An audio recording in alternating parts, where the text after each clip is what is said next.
Good morning. The Subcommittee on Environment will come to order. Without objection, the chair is authorized to declare recesses of the subcommittee at any time. Welcome today to our hearing entitled To the Depths and Beyond, Examining the Blue Economy's Technologies. I recognize myself for 5 minutes for an opening statement. Good morning, and thank you to our witnesses for being with us today. Today's hearing is on a topic that impacts hundreds of millions of Americans daily, the technological advancements of the blue economy. For years, NOAA has set ambitious goals mapping and surveying the U.S. Exclusive Economic Zone, the EEZ. It's the largest in the world, spanning over 13,000 miles of coastline and containing 3.4 million square nautical miles of ocean, larger than the combined land of all 50 states. NOAA cannot meet these mapping goals all on its own, and private-public partnerships are key to getting this done by the target goal of 2030. Furthermore, a robust private sector contributing all types of technologies and techniques is critical to our advancement in all things related to ocean science. In my home state of Florida, we know that the health of our economy is directly connected to the strength of our waterways and ports. The innovations we're discussing here today will result in a thriving blue economy, which benefits all Americans. Floridians are no strangers to the direct impact of weather and climate patterns. There are other indirect impacts, such as energy production, international trade routes that ship our exports, as well as recreation and tourism opportunities that are part of the daily life in Florida. Making sure our critical infrastructure is protected is key to this continued success, as bad actors like China and Russia will seek to undermine the United States. As we continue to innovate, it is important that the investments we make have the best path to commercialization. Combining NOAA's ocean science expertise with private innovation allows the federal government to operate efficiently and have the greatest possible impact. Through our conversations like this one, we can ensure all Americans are moving in the right direction together. I look forward to working with members of the committee to establish a well-rounded approach to growing our blue economy.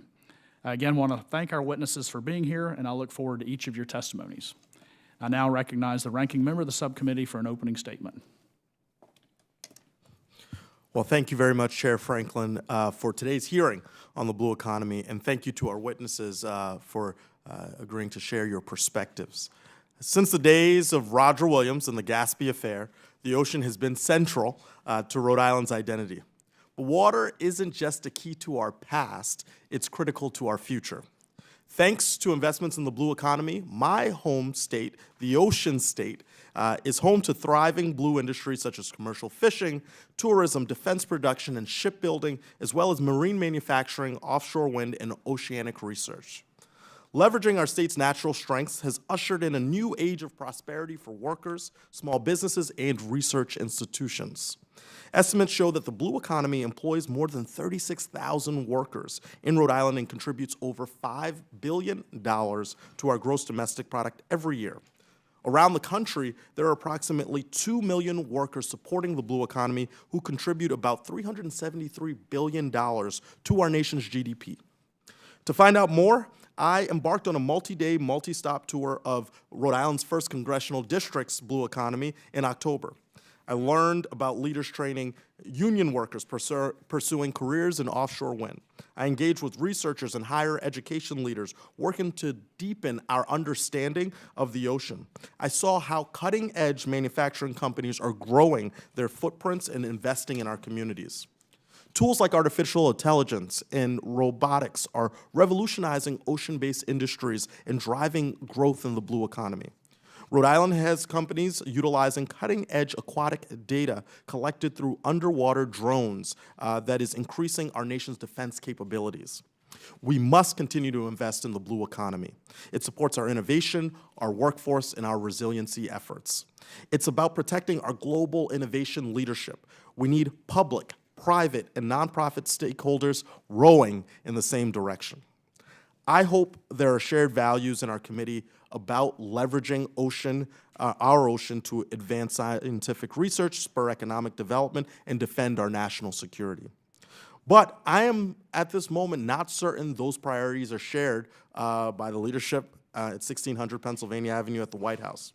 Time and time again, we have seen President Trump and his billionaire supporters stand in the way.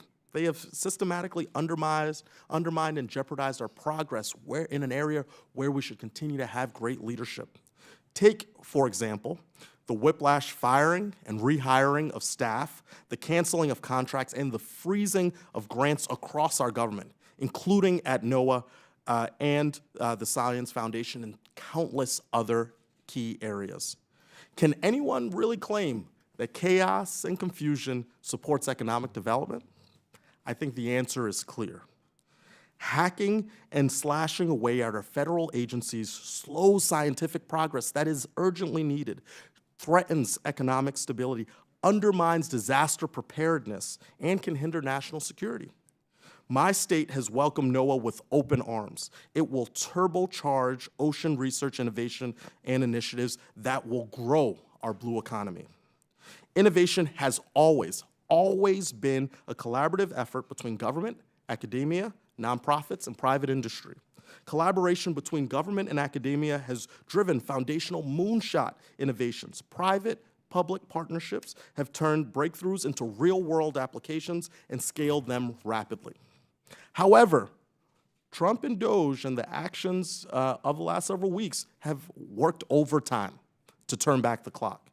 Crippling federal support for research at universities and the private sector are dimming the prospects for future scientific discovery. It is cutting off pathways and opportunities that lead to careers in science and innovation.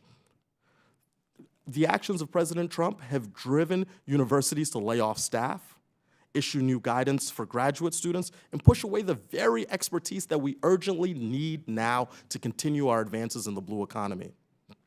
Researchers are left scrambling, organizations are being forced into crisis mode, and students are dissuaded from pursuing careers in STEM. These funding cuts are threatening America's already tenuous global leadership in ocean research and innovation. Elon Musk is opening the door to competitors around the world and adversaries like China who are already catching up to our investments in research and development. So I end with this. What does it mean when the United States, a nation struggling to stay at the forefront of science, is unilaterally disarming and letting our strongest scientific tools wither on the vine? Look, I hope we can find a bipartisan consensus to push back against these decisions, because if not, there will come a point where recovery may no longer be possible. With that, I yield. Thank you, Ranking Member Ramo. And I'd also now at this time like to recognize the chairman of the full committee, Dr. Babin. Thank you. I'd like to thank the gentleman, my friend from Florida, Chairman Franklin, for having this hearing today, and I look forward to the great work that he's going to accomplish as chairman of this very important subcommittee. On the surface, today's topic might seem mundane. However, if you delve deeper into the theme of this hearing, it becomes one of the most important topics that we can discuss. Our oceans and their vast assets are vital to global influence. Every nation depends on the ocean, whether as a trade route for imports or exports, or as a direct source of essential materials needed to prosper. They also possess numerous existing infrastructures and untapped resources that are absolutely critical to a thriving economy. This unavoidable dependence on our oceans is why that I'm examining today's hearing through the lens of national security. Exploring the ocean can improve data on the visibility and accuracy of sonar. Surveying can provide valuable information on deep-sea mining, and monitoring can ensure the safety of undersea cables and communications lines. Staying at the forefront of the technologies that support these fields is key for maintaining and strengthening our national security. And that's why I'm very pleased to have Oceaneering, and a Houston-based company that operates the world's largest fleet of remotely operated vehicles here today. They have nearly perfected the model of developing innovative dual-use technologies that meet both their business needs and the demands of the United States Navy and other federal agencies. There's no need for our federal researchers to start from scratch in order to invent world-changing technology. Private companies like these testifying before us here today are already 10 steps ahead of this process, and stand ready to share their expertise or even deploy their ready-to-go technologies. I look forward to hearing about examples of this innovation and exploring ways to better position the federal government to capitalize on this. I want to thank you, and Mr. Chairman, I yield back. Thank you, Mr. Chairman. And as an oceanography major and a career naval officer before, I find today's topic extremely exciting, far from mundane. Space is exciting, and I like space. We have a lot of that in Florida as well, but the oceans have always been near and dear to me. Next, I'd like to go ahead and introduce our witnesses. Our first witness today is Mr. Earl Childress, Senior Vice President and Chief Commercial Officer of Oceaneering International. Mr. Childress became the Chief Commercial Officer and Senior Vice President of Business Development for Oceaneering in March of 2020. Previously, he served as Executive Vice President of Strategy and Business Development for Teledyne Marine. Our next witness is Mr. Shepard Smith. He serves as the Chief Technology Officer for X-Ocean, which designs, builds, and operates the world's largest commercial fleet of uncrewed survey vessels. He retired from a 28-year career at NOAA as a Rear Admiral in 2021, where he served 10 years at sea. That's a long time at sea. Not at 10 years. I spent 3 or 4 years, but I appreciate that. I understand what that sacrifice involves. And directed the Hydrographic Survey and Nautical Charting Program at the Office of Coast Survey. Our third witness is Dr. Margaret Linen. She is Director of Scripps Institution of Oceanography and Vice Chancellor for Maritime Science of the University of California at San Diego. She is an ocean biogeochemist, which is a very fascinating, multidisciplinary topic we were discussing previously, and a paleoceanographer whose research includes study of ocean carbon cycling and the role of the oceans in climate.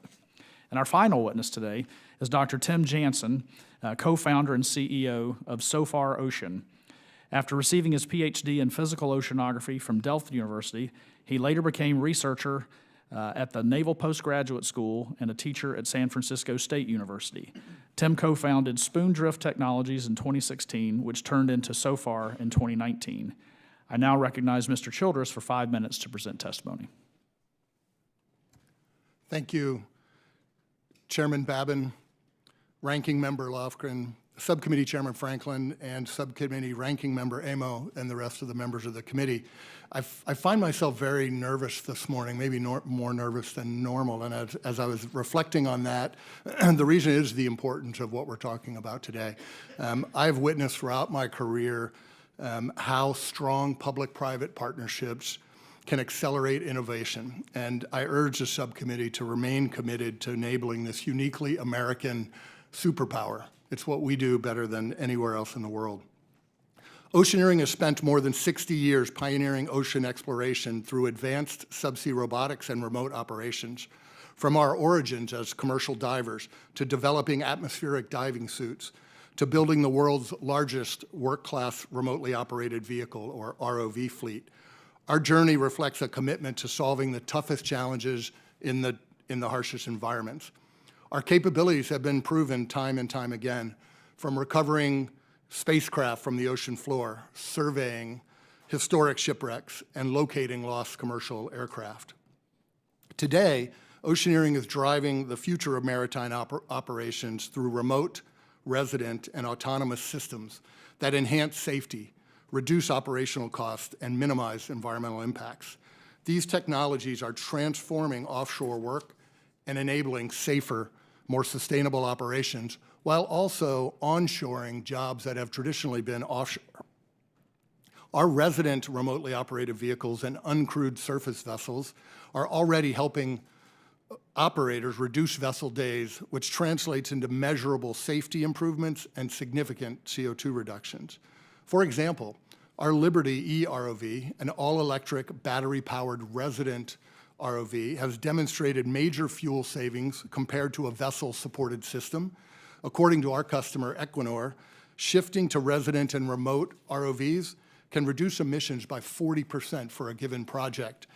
The numbers from Equinor support a 20-day residency for a work-class ROV is like removing 100 cars from the road in CO2 reductions. Our new Freedom AUV, or autonomous underwater vehicle, with long-duration autonomous inspection capabilities, builds on this progress by enabling persistent asset monitoring without continuous surface vessel support. Electrification is the next major frontier. We are rapidly increasing the electrification of subsea systems to reduce reliance on hydraulic power and further minimize the carbon footprint of offshore energy operations. These innovations align directly with global efforts to decarbonize the offshore sector while enhancing operational performance and asset integrity. Equally important is the dual-use nature of these technologies. Tools originally developed for commercial operations, such as our onshore remote operation centers, or OROC, are now being adopted by the U.S. Navy and hold promise for agencies like NOAA. OROC's capabilities can support remote bathymetric surveys and enable real-time control of unmanned systems and fleets of unmanned systems, offering scalability across a range of government and scientific missions. At the heart of all of this progress has been research. The Scripps Institution of Oceanography, co-panelist here today, is a leading force in advancing ocean technology. Collaborations with Scripps, Woods Hole Oceanographic Institution, and the multitude of other research centers are crucial to sustaining and increasing the speed of innovation. Support from the National Science Foundation continues to fund foundational research that leads to the sensing capabilities that are needed on these subsea robots. With strong public-private partnerships and a shared commitment to exploration, the U.S. can continue to lead in ocean technology, shape a future that is rapidly deployed, safe, and sustainable. Chairman Franklin, I look forward to a thoughtful discussion and welcome any questions on how oceaneering can continue to contribute to the future of ocean exploration. Thank you. Thank you, Mr. Childers. I now recognize Mr. Smith for 5 minutes to present testimony. Thank you, Chairman Babin, Chairman Franklin, Ranking Member Amo. Thank you for an invitation to present to this hearing. I'm here as the Chief Technology Officer of XOcean, a global ocean data company, but I spent the majority of my career serving the American people as a commissioned officer with NOAA, and I will use that experience to provide some context in my remarks. NOAA maintains 3 complementary programs for commercial engagement in their ocean mapping enterprise. Excuse me, Mr. Smith, could you turn your mic on for us? Oh, I'm sorry. I can hear Thank you, you. but the recordings need that to pick it up. Apologize for that. NOAA maintains 3 complementary programs for commercial engagement in their ocean mapping enterprise. The Hydrographic Surveys contract administered by Coast Survey, the Uncrewed Maritime Systems IDIQ administered by OMAO, and the Ocean Exploration Cooperative Institute administered by OAR. These programs work together, are well coordinated, and each has additional capacity beyond which has been appropriated in recent years. And one of my last acts as a public servant in 2020 was to co-chair the Interagency NOMEC Council to develop a strategy to fully map all U.S. waters, the deeper parts by 2030 and the shallower parts by 2040. The longer time horizon on shallower waters recognized that the country did not have the capacity to efficiently survey the vast unmapped areas of U.S. continental shelf and Great Lakes using conventional ships. Instead, NOMEC called for acceleration of R&D and rapid adoption of emerging ocean technologies, such as autonomous platforms, that could scale to the scope of the challenge. When I retired from NOAA, I remembered this unmet technology challenge and sought out a company that could meet it. XOcean stood out from other uncrewed survey vessel companies in that it not only designed and produced the USVs, but had built an entire company around efficiently operating them and had a clear vision for scaling it quickly into the ocean mapping enterprise. XOcean is now building its 31st USV. We've been able to adapt our vessels over the years as we've learned from our own high-tempo operations. This year, we're planning for over 2,500 days at sea in Europe, Australia, and North America. Our clients include offshore energy, utilities, government, and science institutions.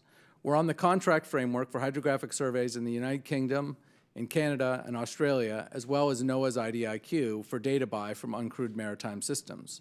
We've operated in 23 different jurisdictions around the world.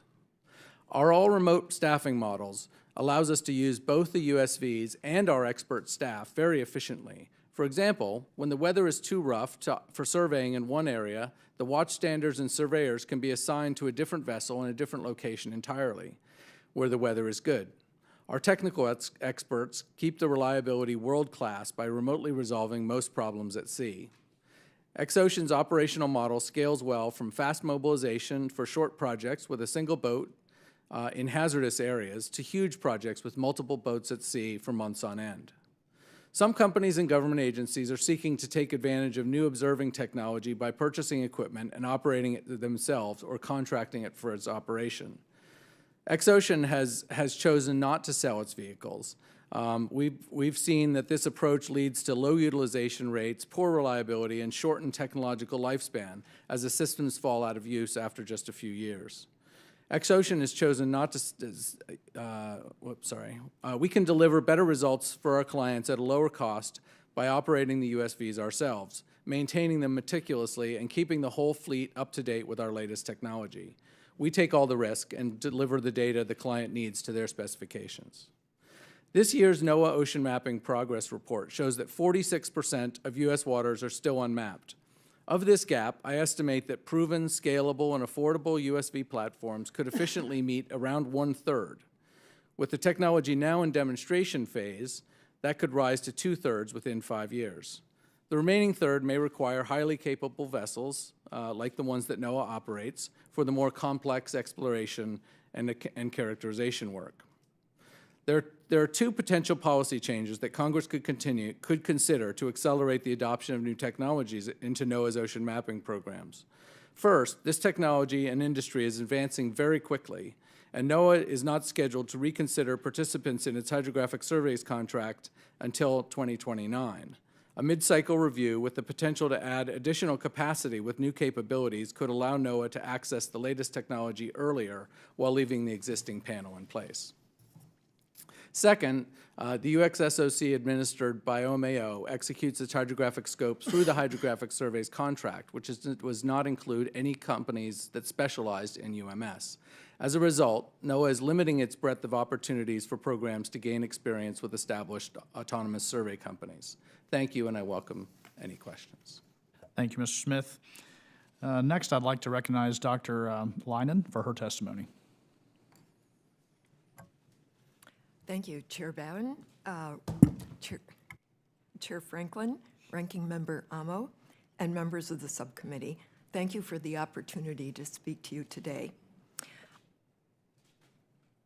I'm Margaret Leinen, Vice Chancellor for Marine Science at UC San Diego and Director of Scripps Institution of Oceanography, one of the world's oldest and most respected ocean research institutions. Since 1903, we've worked closely with federal agencies and NOAA since its inception to advance science, train leaders, and address environmental challenges. Scripps has long led innovation in deep ocean research, mapping, and monitoring, core to our security, the blue economy that we're focused on today, and national competitiveness. For example, our Marine Physical Lab has supported Navy undersea technology since World War II and continues to train active duty Navy and veterans today. Many security innovations began in academic labs like ours and scale up through our partnerships with NOAA, NASA, Department of Defense, and the Coast Guard. While I'll share Scripps examples today, every oceanographic institution has similar stories of collaboration with NOAA. At Scripps, we host NOAA-affiliated programs, including California Sea Grant, a NOAA Cooperative Institute, and the Southern California Coastal Ocean Observing System. These partnerships extend NOAA's reach by leveraging our investment and infrastructure. Through these efforts, Scripps deploys ocean observing technologies like Argo floats, spray gliders, and buoys, critical for forecasting weather and extreme weather, managing fisheries, and ensuring public safety. We're also advancing biogeochemical Argo, which measures how the ocean absorbs carbon and is going to be useful for looking at marine carbon dioxide removal. We're also deploying deep Argo floats that contribute to next generation seafloor mapping with their ability to go to full ocean depth. Expanding these arrays will fill vital data gaps in remote ocean regions. We support interagency mapping and exploration. For example, we recently led a deep sea mapping mission around Guam and Palau with NOAA and DoD. This was to support national security and resource assessments. Closer to home, we surveyed 2 post-World War II deep-sea DDT dump sites using uncrewed systems. With help from NOAA's California Cooperative Oceanic Fisheries Investigation Program, a 75-year time series of the region, we're tracing this pollution through the food web from the past to the present, creating a model for addressing legacy contaminants nationwide. These capabilities serve local communities too. We provide real-time flood forecasting and pollution tracking to agencies like the Port of San Diego, the San Diego Airport Authority, the City of San Diego, and the Navy bases in San Diego, helping the city and our naval partners prepare for coastal hazards.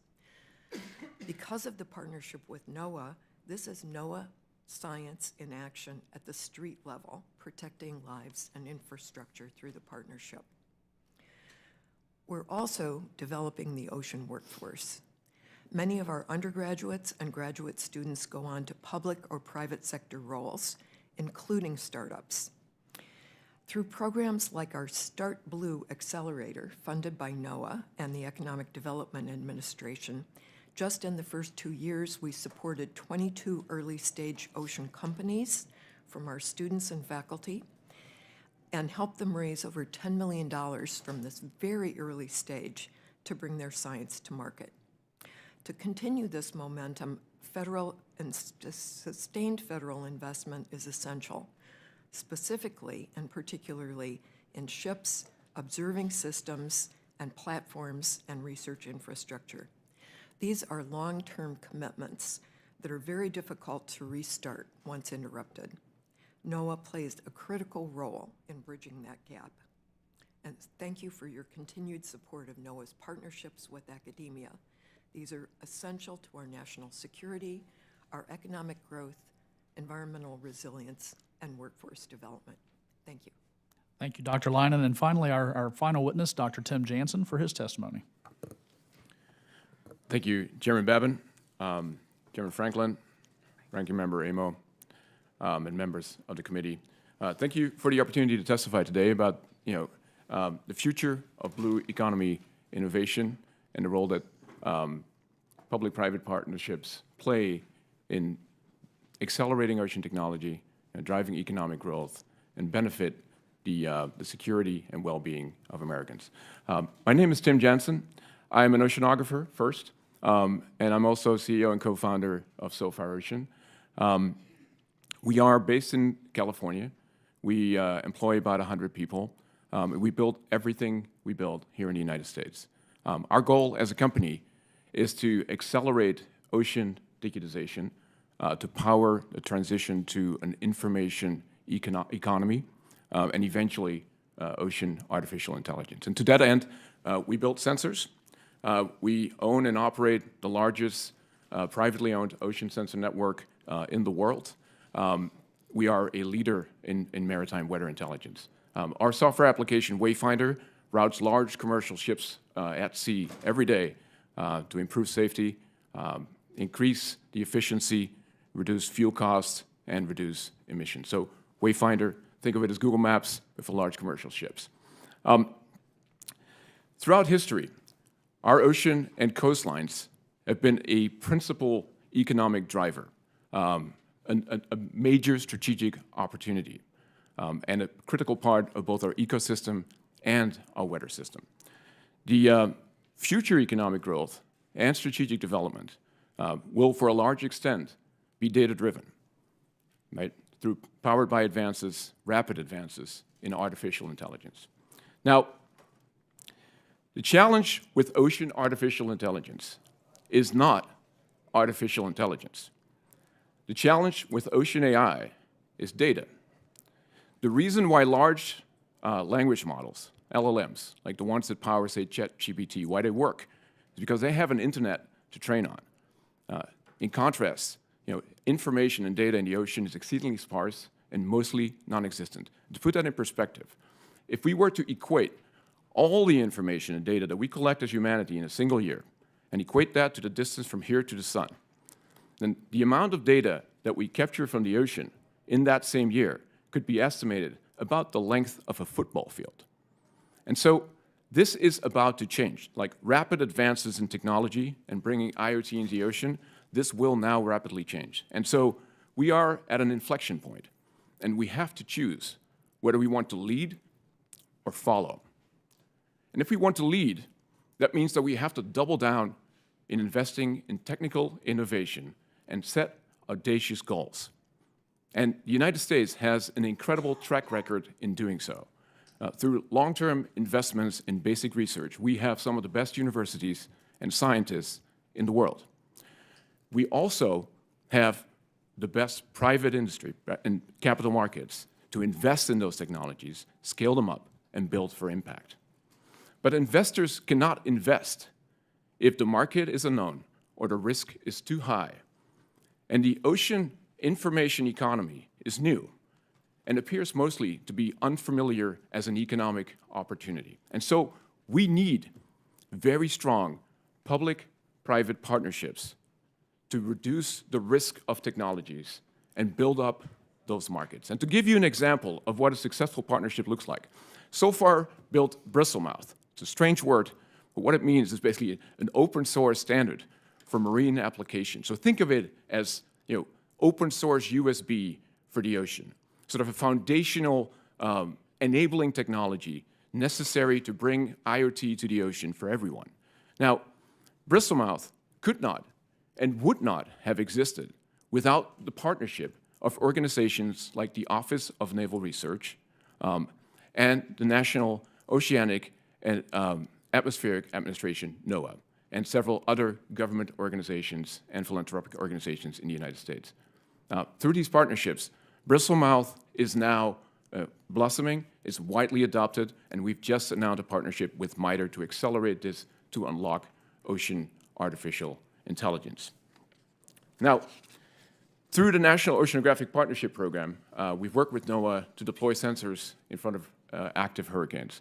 So to get real-time data to improve forecasts and improve basically predictability of hurricanes Francine, Milton, and Helene. We work with the United States Navy to explore how our data and our commercial software for routing ships can support the Navy mission. And we work with the National Data Buoy Center and IUs to explore how our technologies can be integrated into their networks effectively. And so I just want to point out that basically these examples lead to the conclusion that to win in the ocean opportunity and to lead, we need strong public-private partnerships. And to do that, we need strong government organizations that have the funding, the prioritization, and the ability to work with private companies like SOFAR and others. And so I would like to leave you with 3 actionable recommendations for your consideration. First, reauthorize the Weather Act. This sets up and maintains many foundational public-private partnerships, including the National Mesonet Program. Second, prioritize the development of foundational technologies through NOAA and other federal agencies to support market drivers for emerging marine technology and maintain U.S. leadership. Third, streamline procurement processes and emphasize flexible contracting mechanisms to accelerate public-private partnerships. Government contracts, even zero-cost contracts like CRADAs, are slow and unnecessarily complicated. This should change. Incentivizing companies to engage with federal agencies through effective contract mechanisms will increase competition and will enable and make it easier to provide access to cutting-edge technologies for the government. Now, with congressional support for public-private partnerships and a continued commitment to ocean research at NOAA and other organizations, we are in a position to accelerate and transform the U.S. blue economy into an information economy. We can do that while bolstering our national security, ensure the health and safety of both our coastal communities and coastal infrastructure, and safeguard our oceans for future generations. Thank you again for the opportunity to testify. Look forward to your questions. Thank you, Dr. Jansen. I thank the witnesses all for your testimony, and I now recognize myself for 5 minutes for some questions. And back with you, Dr. Jansen, I particularly zeroed in on your testimony about AI. This committee kind of ran point last year when we did the AI task force. That the Science, Space, and Technology Committee was kind of the core of that group, even though it crossed all disciplines across Capitol Hill here. Growth in AI, as we know, it's exponential, it's ubiquitous, it's now on the tip of everyone's tongue and everywhere we go now. And we have to continue to lead. I appreciate what you said, we're either going to lead or we're going to follow. With respect to Bristlemouth, can you tell me a little bit more about that and how it's driving the cutting-edge data assimilation techniques? The decision to go open source. We debated that a lot in our task force last year. There's pros and cons, but in the case of what you guys have done with Bristlemouth, can you talk a little bit about that decision? Yeah, I can. First off, I think it's really important to see sort of like the state of where we're at. This is still very, very nascent in terms of like technology development in the ocean. As a result, I think one of the most important things is that we should not think in zero sums. The sum is small. We should increase the sum. And so with Bristlemouth, and this is part of like, if you think about AI, we need to get to abundant data one way or the other, right? Without that, AI cannot exist. We used to have models that could understand physics because we put the physics in there and then we just need data to start them. Now we need basically data to teach these models what physics looks like. So we need a lot more data than we ever did before, but the opportunity is massive. Now, if you think about where it starts, is sensing. And so today, the state of the art in sort of like marine sensing technology is roughly equivalent to you getting handed a mouse with bare wires, and you're going to have to figure out how to make that work with your computer. Pre-USB desktop computing. Even if a plug looks like it fits the other one, if you put them together, usually one of the sides starts to smoke, and certainly nothing is going to work. And so that's where the first hurdle starts. To scale sensing, we need to make interconnectivity of hardware much simpler, just like we did with USB, with incredible outcomes. And so Bristlemouth is exactly that. The decision to open source was not free. Like, as a company, we would have not open sourced it because it's expensive and we could not justify the investment. It would have been valuable for us and we would have just done that. But by partnering up with the government and wanting to make it open source, because still the benefit to us would be equal, but the benefit to society and the ocean community would be massive, we decided to do that with support from philanthropy, the Office of Naval Research and NOAA. And so it is a decision that costs money. It's a decision that will have to be made sort of like carefully, but I think it's the right decision. The most important thing is that we get ourselves out of the hole and get to large-scale ocean sensing as quickly as possible. Very good. All right. My hometown is Lakeland, Florida. We're home of NOAA's Aircraft Operations Center. We have the Hurricane Hunters. I had the privilege, along with Representative Frost, last year to go up in Hurricane Milton. At the time we flew into it, it was, I think, the 4th or 5th strongest storm in the Atlantic Basin on record. Exciting journey. My hat's off are to the men and women who fly those missions all the time. They provide very critical data that we need as these storms are evolving to keep our people safe. But they can only paint, the Hurricane Hunters only paint a part of the picture of these storms, and ocean data can unlock the true driving forces behind these storms. We're lacking real-time information to complement the aircraft data. For all of you, I'd love to get your thoughts on some of the operational technology you're either using or developing or seeing coming down the track that can assist NOAA in unlocking these driving forces behind these hurricanes. And Mr. Childress, if you want to start that one. Sure. Probably on this panel, not the best guy to answer, but I think the bandwidth availability globally now means that we get data available quickly. Margaret was talking in the anteroom coming in about biogeochemical floats that are actually making analysis of genomes and then transmitting that data back all the time. We're seeing that in the commercial world with bandwidth availability all over the globe where we can remotely control USVs, ROVs, others without people in the field. So I think bandwidth development and availability is a key breakthrough for us. Mr. Smith. If I could answer it slightly differently, because one of the things we're interested in is the impacts of the storms as well. And we've done a lot of work in coastal mapping, both at Exocean, of course, at NOAA, on the storm run-up models for storm surge. And a project that Exocean did for NOAA a couple of years ago was exactly that in the coast of North Carolina for updating those storm surge models to be able to understand what the impact was of the storm. Okay. Dr. Linen? Yes. So one of the critical elements for hurricanes is their intensity. And the intensity is related to the heat in the upper ocean. And the importance of that and the dominance of that was actually developed by a University of Rhode Island oceanography professor, Isaac Guinness. And the key there is that it's not just the temperature of the surface, which you can get from satellites, but you have to have the heat of the entire upper layer of the ocean, and that demands robotic capabilities. So that's a really important factor there. On the West Coast, we're more concerned with atmospheric rivers than hurricanes, and they cause a tremendous amount of damage. Those are an oceanic phenomenon, and in order to be able to predict them and to determine how strong they are, and they have a scale, a 5-point scale just like hurricanes do, you have to have the information from the ocean and the atmosphere interaction with it. And as you and I discussed, the hurricane flights during the non-hurricane season are out on the West Coast looking at atmospheric river recon.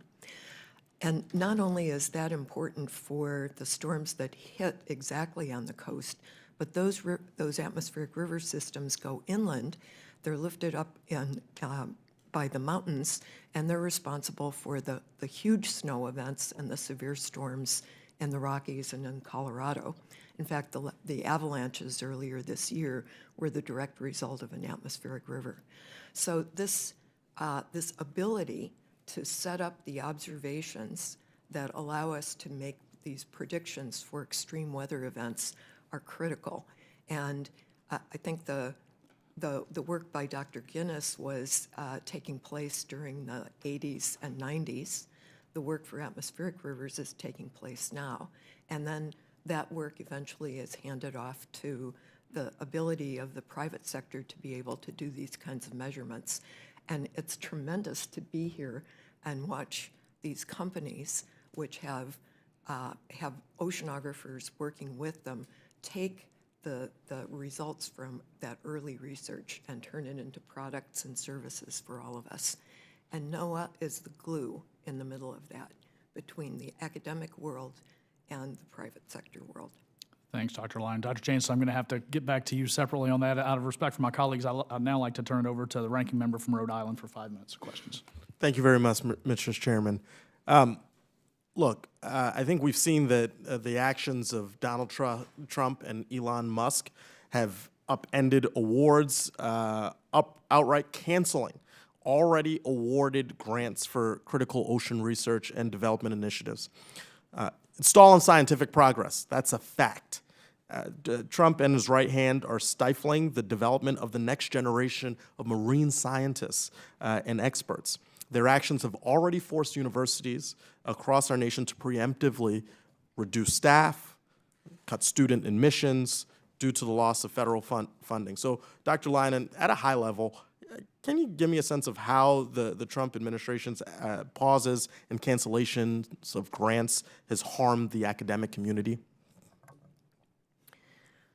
As I thought about the impact of workforce in advance of this hearing, I reached out to 8 other oceanographic institution directors, including URI, and asked them about their admissions for this year for graduate study.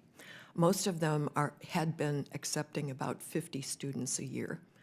All of us have decreased our admissions by half. So and those were just reaching out very quickly. And would you say that's sort of an estimate that it could be worse? Well, I think that is their estimate. I think what could be worse is that that's just 8. And so this is going on around the country.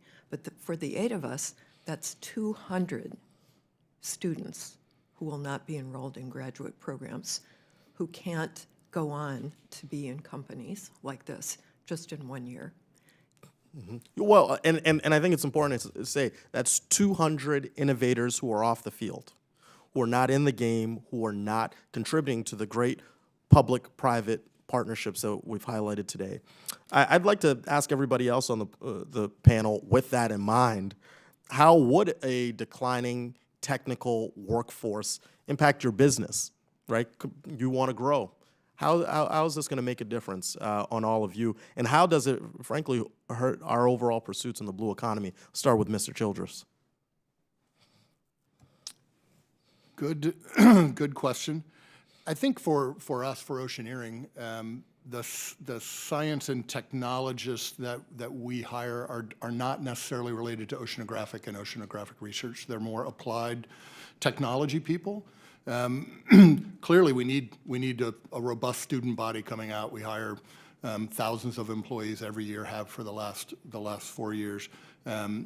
But not for us, not particularly scientists. These are applied technologists. Mr. Smith, I know you have deep experience at NOAA from your perspective. We do. I do.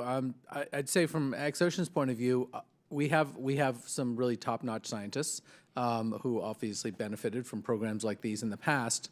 But I would say our clients are also would have been in these types of cadres. So both the mapping director for BP or other big companies like that would have also been scientists that were part of this community.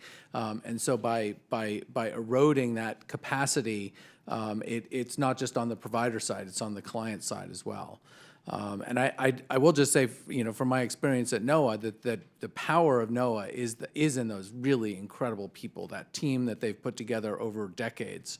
That really, I was proud to represent a team like that internationally and interagency, no finer part of government, and with the assemblage of talent, all of which relies on this foundation.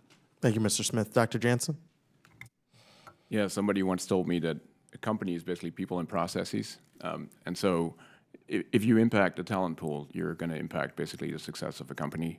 Ultimately, it relies on bringing in exceptional talent across disciplines, partially from ocean science, like institutions like Scripps and others, but also a lot of software engineering, obviously. So yeah, investing in talent, education, and the future of basically our workforce is essential for the success of startups.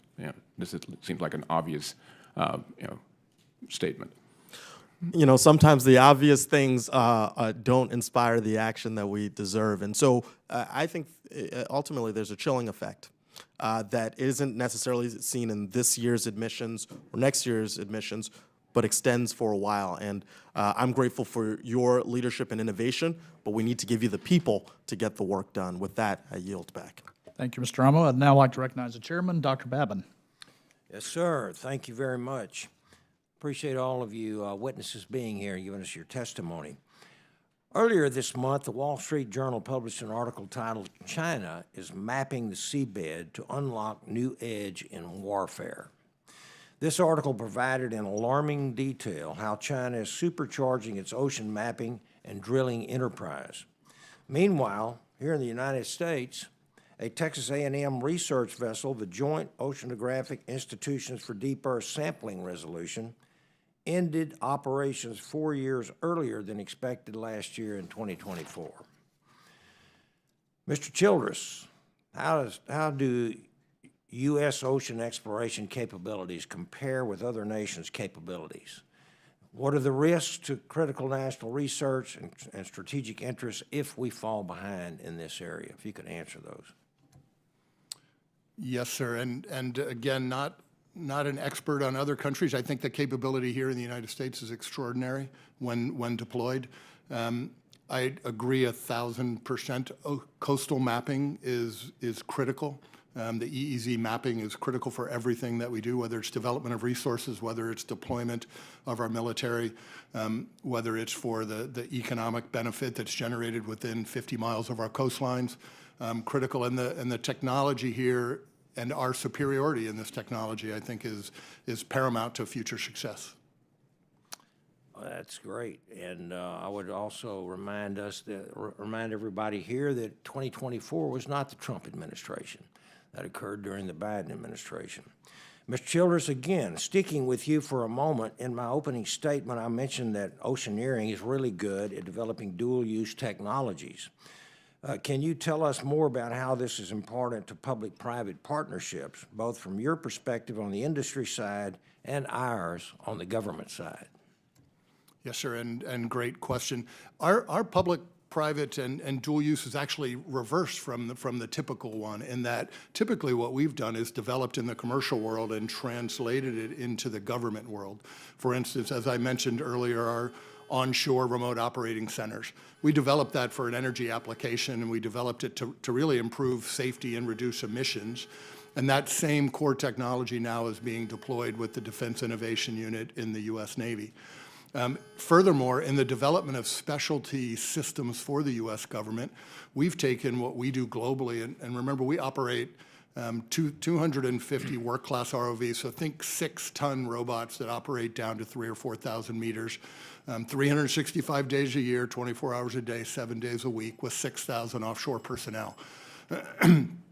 That capability deploys very well when you think about the government having similar type systems. So if you think about the NOAA having a fleet of USVs that need to be operated, our direct experience in doing that all over the globe, our ROV people don't like it, but I call it the McDonald's of ROVs. You go to McDonald's in Beijing and you get a Big Mac, it tastes like a Big Mac.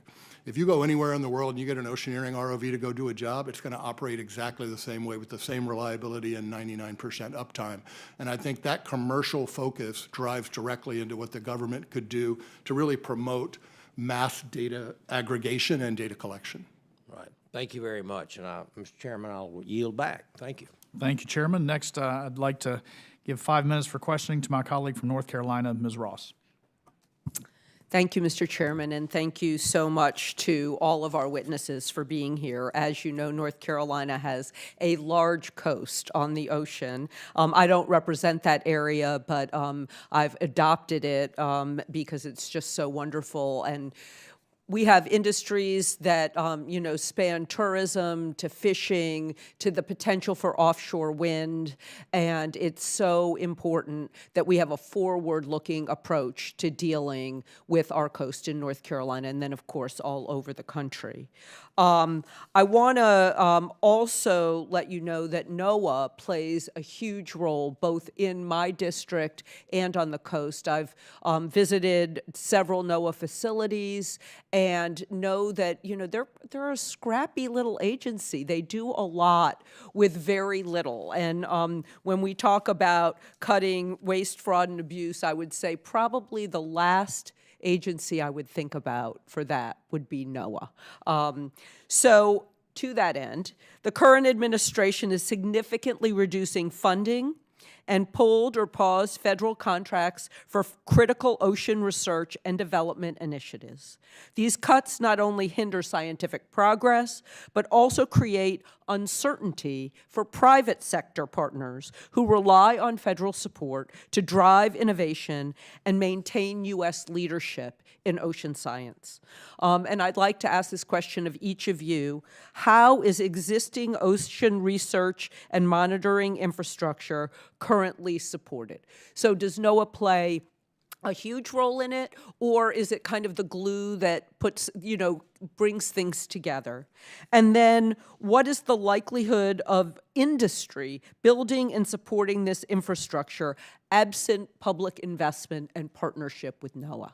And so please, whoever's motivated to go first, I'd like to hear. But I'd like to hear from all of you. I can go. So as I mentioned, it's essential to have strong partnerships. There is no scenario where private industry could simply take over. I think the value of both sides is that we are operating in a different space with different mandates. A company can only operate when there is a market driver. We have to make money. We have to make a profit because otherwise we do not exist, right? The government has a different mandate. I mean, they are there for the public need, and there is a lot of overlap, and we can help and assist each other, and I think we can get much better at that, as I've tried to outline in my statement. But I think it's important to understand that rather than, getting rid of the government is setting them up for success to working more effectively, perhaps with partners in private industry, so we can move faster together. So I'll hand it over to the next person. Thank you. Dr. Leinen?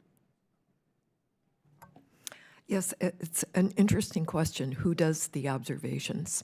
And here, too, it's an ecosystem. I think that NSF and Office of Naval Research really work at the development of ideas for instruments and technology. And they also do the campaigns that allow us to understand processes so that we can attach the observations to the processes. And that's a critical part of being able to use those observations effectively. But neither of them are agencies that are in the long-term synoptic, persistent observation business. They're in the development and the process business. And it's NOAA who is the partner for persistent synoptic observation. And that's that's a great system in which you're not having a lot of redundancy in that. And I shouldn't forget NASA with satellites. That's another critical piece. Okay. So the four of them together have given us just an incredible ecosystem for observation, and we don't want to lose it. Great. Mr. Smith and Mr. Childress, real quick. I was in Wilmington, North Carolina last week for the Hydrographic Society's annual conference. There were very few NOAA people, current NOAA people there, but if I'd done a poll of the room to see who had started or spent any time of part of their career with NOAA, it would have been a huge, huge percentage of the room, including the leaders of many of the commercial organizations there. So that's the role NOAA plays in the U.S. hydrographic community. So really clear leadership, and I wouldn't want to speculate what the U.S. hydrographic community would look like without NOAA. I hope we don't have to see it. Thank you. Mr. Childress, I know we're a little over time. Just quickly, the biggest thing for us is weather forecasting. We have vessels and people working offshore, and those offshore weather forecasts are absolutely critical for us economically and safety. Thank you, and I yield back. Thank you, Representative Ross. Next, I'd like to recognize our only landlocked member of the subcommittee, Representative Hurd from Colorado. Thank you very much, Chairman Franklin and Ranking Member Amo, for holding this important committee hearing. It is indeed true that Colorado is landlocked. We don't touch the ocean. You don't think of blue economy technologies in Colorado typically together, but it's really important what we're talking about here today, Mr. Chairman. And also, Dr. Jansen did remind me that NOAA does operate the National Geophysical Data Center out of Boulder, Colorado, in my home state. So my question, I'm going to start with Mr. Childress, Mr. Shepard, and then Dr. Jansen. Blue economy technologies and federal research programs behind them span multiple agencies, NASA, NOAA, EPA, and close coordination between these agencies and industries is really important. As industry leaders in economy technologies, I'd like to hear from each of you about which federal agencies do you work with and engage with most often, and what actions, if any, can Congress take to improve the public-private partnerships and enhance U.S. competitiveness in this space? I'm going to start with you, Mr. Childress. Yeah, we'll throw a curveball here. Our biggest customer is the Department of the Navy. Our second biggest customer is NASA when it comes to space. But I have thought considerably about this. How do we improve public-private partnership? And I think there are three things there. I think one is better definition and clearer swim lanes between agencies. Eliminate the overlap and make it clear where to go and where to engage. Number two is a technology roadmap that is very similar to what NASA does. NASA has 100 years. They say they want to go to Jupiter. They say, here are all the things that we can't do to get to Jupiter. I think the same thing, we need that for the ocean. And then the third thing is, I'll repeat what Shep said earlier, and that is, or Tim said it actually, the contracting mechanisms. It's onerous to do business at times. The contracting mechanisms are complicated. You need your own specialty legal people in order to do the contracting. So I think if you could find ways to simplify that, that would go a long way. Thank you, Mr. Childress. Mr. Smith. So we work with NOAA and with BOEM, the Bureau of Ocean Energy Management, for our offshore wind regulation, but potentially a client for science as well. And I think the you know, for the NOAA side, I made a couple of comments in my testimony already about some of the contractual mechanisms that could be helpful. I do want to comment, though, that you know, committees like this have asked us over the years, us NOAA in the old days, about coordination, and it's gotten so tight in the recent years through the IOCM program and others, where there's the possibility of duplication and the capture of synergy have gotten so much better. So I think we should all feel confident that investing in mapping in these programs is a responsible thing to do. There's no duplication of effort. It's well coordinated. Thank you, Mr. Smith. Dr. Jansen, what agencies do you engage with most often, and how can Congress improve that public-private partnership?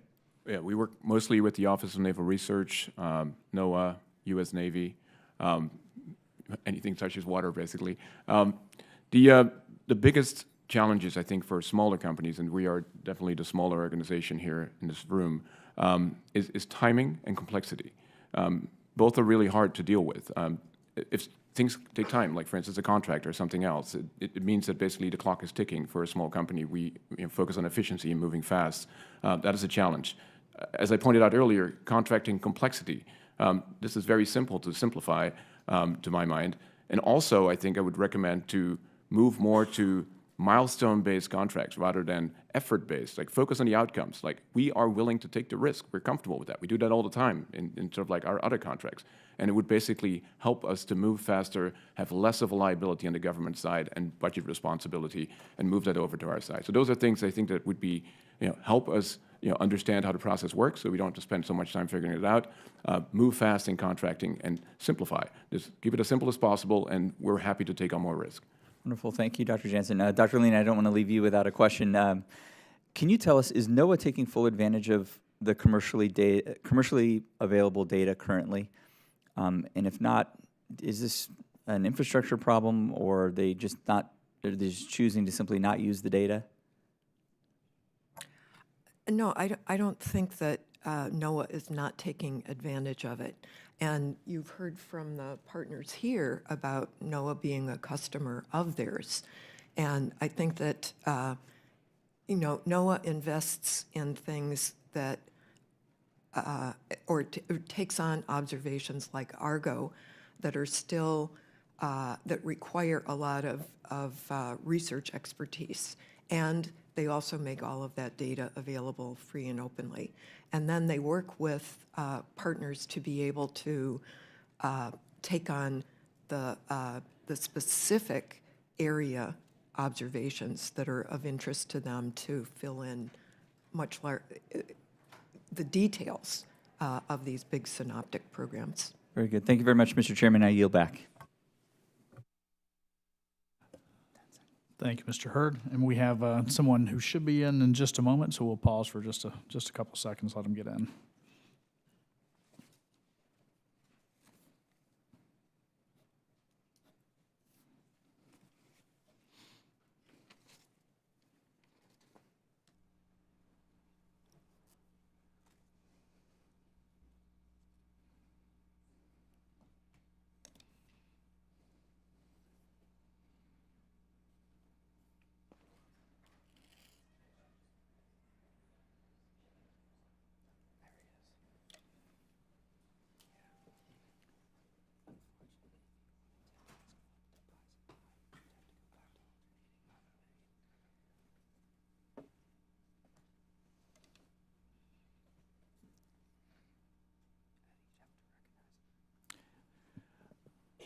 All right, and the chair now recognizes Mr. Begich from Alaska for 5 minutes of questioning.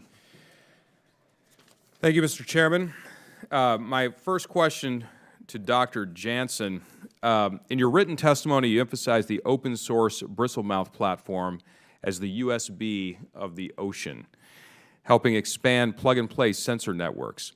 What would it take to bring Bristlemouth-enabled sensor arrays to the Arctic and nearshore waters of Alaska? It's already there.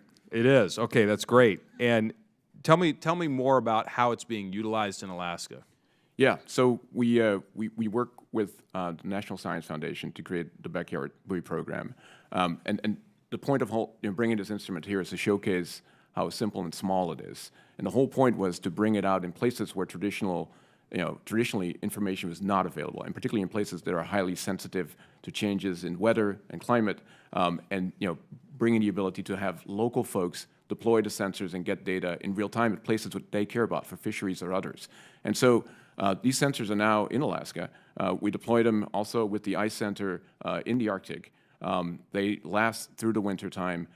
You can have mooring systems that allow you, through Bristlemouth, to put other sensors onto it. And so the whole point is that you don't need us anymore to put other sensors and things that you care about. You can put a sensor on it. You can then over the air update the firmware on that subsurface sensor without touching anything else in the other system. Now, this is table stakes in modern IoT. Nobody would be surprised if your iPhone could do that. But in the ocean, that's a whole different thing. So I'm glad to be able to tell you that basically it's already out there, and we can expand that either through programs like the Backyard program or partnerships with universities and others. That's fantastic. Can you speak a little bit further about some of the sensor packages that you have or that you're looking to deploy, particularly as it might relate to the Arctic? Yeah, so we have a number of sensor integrations. The basic stuff is that we have metocean observations, so waves, winds, currents, water temperature, air temperature, barometric pressure. We're now adding observation capabilities around underwater sound. So we have a long dwell, low power, AI-enabled hydrophone systems that can do detection of vessels and mammals. And the cool thing is, and this is important, is the power. Traditionally, these systems would take anywhere from between 5 and 10 watts, which means it's very difficult to charge it from a small system. This is an order of magnitude lower power usage, so we can have it long dwell in places like the Arctic to listen for either underwater activity or surface, for instance, rainfall. We also have water level sensors to be able to detect tsunamis and searches. So effectively, if you put this system on a mooring with a pressure sensor on the bottom, you effectively be able to measure the water level, so you have tidal information, search information for storms, or the ability to detect a tsunami. So again, the whole point is, and this is the key takeaway, this is all about scaling information. We're not building things that nobody's ever built before, but we built them in a way that we can scale them up. A single exquisite data point in the ocean is pretty much useless. It's a very big place, and if you have one very exquisite data point, it's not going to improve modeling, it's not going to improve predictability very much. You need a lot of data, and so focusing on data unit economics, how much data can we get per dollar, is sort of like a mind shift that we've implicitly made always, right? When we bought a big instrument, it's could we have 2 more decimals of accuracy? Yeah, you can, and it costs X more. Well, let's do it. Or what if I trade that 2 decimal of accuracy, because this is actually good enough for what I want to measure, but I could have 1,000 sensors out there. And that's an implicit trade-off we've always made in the past, and what we're inviting people is to make that trade-off. I love that. That is fantastic. You've got the ability to drive down that cost of acquisition and then have it persistent year-round. Yes. Do you have any sort of line of sight on perhaps the ability to conduct or support with adjunct data fish census activities that are currently happening through NOAA? Yeah, again, for us, it's just sitting down with the communities and the scientists at NOAA and others to understand, what should we measure? What kind of proxy measurements could we make to inform, what the answer should be or what the insight is that we're trying to achieve? And then, again, create the flexibility to add those sensors and, deploy them at scale. And it's the same recipe. You want to understand, what is the problem we're trying to solve? Start there. That's your end user, the insight you're trying to solve for. Work your way back at, what is the data that we need? So we don't start with a data-centric worldview in the sense, we have to, collect X, Y, Z data. We're trying to solve problems that are important and work our way down from, top priority, lower priority. So a problem like this would be okay, let's define what we're trying to solve for. What do we need to measure? And make sure that we have systems like Bristlemouth to make that integration simple and make it possible to deliver that. That's fantastic. Appreciate your testimony, and I yield back. Thank you, Mr. Beckich, and I thank our witnesses for being here with us this morning, for your valuable testimony. Very interesting, certainly for me and for members for their questions. The record will remain open for 10 days for additional comments and written questions from members. We did have some who were not able to be here today, so we'll have them submit questions for the record. And with that, the hearing is adjourned.